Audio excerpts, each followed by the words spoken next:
Today question is an organic compound containing carbon, hydrogen and oxygen gave on analysis carbon 40% and hydrogen 6.66%. Its empirical formula would be கேட்கிறாங்க. ஓகேவா? So இந்த question வந்து என்ன கொடுத்துருக்காங்கன்னு பார்த்தீங்கன்னா ஒரு ஆர்கானிக் காம்பவுண்ட் வந்து இருக்குது. அந்த ஆர்கானிக் காம்பவுண்ட்ல டோட்டலாக பார்த்தீங்கன்னா 3 எலமெண்ட்ஸ் வந்து இருக்குது. ஓகேவா? என்னென்ன எலமெண்ட்ஸ் வந்து இருக்குது? கார்பன் இருக்குது, ஹைட்ரஜன் இருக்குது, தென் ஆக்சிஜன் வந்து இருக்குது. ஓகேவா? அது வந்து பார்த்தீங்கன்னா கார்பன் வந்து 40% கொடுத்துருக்காங்க, ஹைட்ரஜன் 6.66% கொடுத்துருக்காங்க. இதுல ஆக்சிஜன் வந்து நமக்கு வந்து எத்தனை பர்சன்டேஜ் வந்து அவங்க மென்ஷன் பண்ணவே இல்லை. அப்ப ஆக்சிஜன் வந்து எத்தனை பர்சன்டேஜ் இல்லைன்னு நம்ம வந்து எப்படி கண்டுபிடிக்கிறது? அப்ப கார்பனும் ஹைட்ரஜனும் இத்தனை பர்சன்டேஜ் இருக்குது. அப்ப ரிமைனிங் வந்து பார்த்தீங்கன்னா ஆக்சிஜன். இங்க கார்பன் என்ன கொடுத்துருக்காங்க? 40%, ஹைட்ரஜன் 6.6%. அப்ப ரெண்டையும் நம்ம ஆட் பண்ணும்போது என்ன கிடைக்குது? 46.6% நமக்கு கிடைக்குது இல்லையா?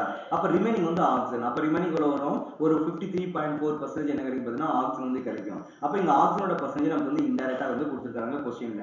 நெக்ஸ்ட் என்ன கேட்டாங்க? It's empirical formula would be வந்து கேட்டுக்கிறாங்க. இது வந்து பார்த்தீங்கன்னா ஒரு ஸ்ட்ரெயிட் ஃபார்வர்ட் கொஸ்டின் தான். உங்களுக்கு வந்து சிபிஎஸ்சி இந்த கொஸ்டின் வந்து இருக்கும். எம்பிரிக்கல் ஃபார்முலா கால்குலேட் பண்ற மெத்தட் வந்து இருக்கும். ஸ்டேட் போர்ட்லயும் வந்து இந்த எம்பிரிக்கல் ஃபார்முலா கால்குலேட் பண்ற மெத்தட் வந்து இருக்கும். இந்த கொஸ்டின் வந்து பார்த்தீங்கன்னா போர்ட் எக்ஸாம் பாயிண்ட் ஆஃப் வியூல ஒரு இம்பார்ட்டன்ட் கொஸ்டின் தான். ப்ளஸ் வந்து பார்த்தீங்கன்னா என்ட்ரன்ஸ் எக்ஸாம்லயும் பார்த்தீங்கன்னா இது ஒரு இம்பார்ட்டன்ட் கொஸ்டின் தான். ஓகேவா? ஸோ அப்போ என்ன கொடுத்துருக்காங்க? ஒரு அட்டமோட பர்சன்டேஜ் வந்து கொடுத்துருக்காங்க. அதுல நம்ம வந்து என்ன கண்டுபிடிக்கணும்? எம்பிரிக்கல் ஃபார்முலா வந்து நம்ம வந்து கண்டுபிடிக்கணும். அப்போ empirical formula, what is the empirical formula அப்படின்னு பார்த்தீங்கன்னா எம்பிரிக்கல் ஃபார்முலா பார்த்தீங்கன்னா மாலிகுலர் ஃபார்முலாவோட சிம்பிளஸ்ட் ஃபார்முலா என்ன சொல்லுவோம் பார்த்தீங்கன்னா எம்பிரிக்கல் ஃபார்முலா சொல்லுவோம். இப்போ ஃபார் எக்ஸாம்பிள் வந்து பார்த்தீங்கன்னா குளுக்கோஸ் எடுத்துப்போம். குளுக்கோஸோட மாலிகுலர் ஃபார்முலா வந்து என்னது? C6H12O6. அப்ப என்ன இருக்குது? 6 12 6 வந்து இருக்கு இல்லையா? இப்போ இது எல்லாத்தையும் நீங்க 6 ஆல டிவைட் பண்ணீங்கன்னா என்ன வரும்? CH2O வந்து வரும். அப்ப அதோட சிம்பிளஸ்ட் ஃபார்ம், குளுக்கோஸோட சிம்பிளஸ்ட் ஃபார்முலா என்னன்னு பார்த்தீங்கன்னா எம்பிரிக்கல் ஃபார்முலா வந்து நம்ம வந்து சொல்லலாம். ஓகேவா? மாலிகுலர் ஃபார்முலாவோட சிம்பிளஸ்ட் ஃபார்முலா நம்ம வந்து எம்பிரிக்கல் ஃபார்முலா சொல்லலாம். அப்ப அந்த எம்பிரிக்கல் ஃபார்முலா நம்ம எப்படி கால்குலேட் பண்ணணும்னு பார்த்தீங்கன்னா இந்த மாதிரி ஒரு டேபிள கலந்து மேக் பண்ணிக்கலாம். உங்க டெக்ஸ்ட் புக்லயே வந்து பார்த்தீங்கன்னா இந்த மாதிரி டேபிள கலந்து போட்டு தான் வந்து எக்ஸ்பிளைன் பண்ணிருப்பாங்க. ஓகேவா? அப்ப வந்து பண்ணாங்க என்ன எலமெண்ட்ஸ் வந்து கொடுக்குறாங்க. என்னென்ன எலமெண்ட்ஸ்லாம் இருக்குது? Carbons are there, hydrogen there and வந்து ஆக்சிஜன் ஆல்சோ தேர். ஓகேவா? ஸோ வந்து 3 எலமெண்ட்ஸ் வந்து இருக்குது. அது 3 எவ்வளவு பர்சன்டேஜ் இருக்குது? Carbon having the 40%. அப்ப நெக்ஸ்ட் என்ன கொடுத்தாங்க? ஹைட்ரஜன். Hydrogen is having 6.6%. அப்ப ரெண்டு தான் கொடுத்துருக்காங்க, ஆக்சிஜன் வந்து கொடுக்கல. அப்ப ரிமைனிங் வந்து என்ன எடுத்துக்கலாம்? நம்ம ஆக்சிஜன் நம்ம வந்து அஸ்யூம் பண்ணிக்கலாம். அப்ப செகண்ட் ஸ்டெப்ல என்ன பண்ணணும்? அந்த பர்சன்டேஜ் அந்த ஆட்டமோட அட்டாமிக் வெயிட்டால நம்ம வந்து டிவைட் பண்ணணும். இப்போ ஃபார் எக்ஸாம்பிள் வந்து ஃபர்ஸ்ட் கேஸ்ல என்ன கொடுத்துருக்காங்க? 40 வந்து கொடுத்துருக்காங்க இல்லையா?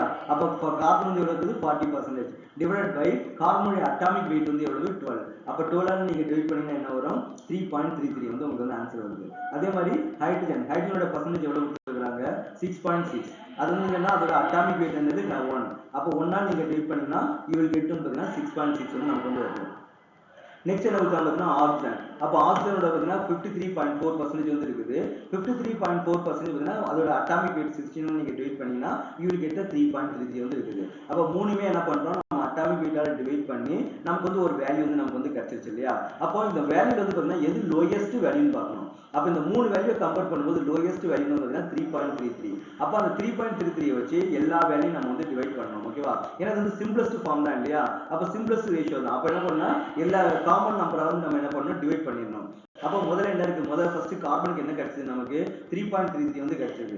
அப்ப இதே லோயஸ்ட் நம்பர் என்னது? 3.33 தான். அப்ப 3.33 divided by 3.33 which is equal to எவ்வளவு பார்த்தீங்கன்னா வந்து 1 வந்து வரும். அப்ப ரெண்டாவது என்ன கொடுக்குறாங்க? 6.6. அப்ப 6.6 divided by 3.33 equal to பார்த்தீங்கன்னா அப்ராக்சிமேட்டா 2 வந்து வரும்.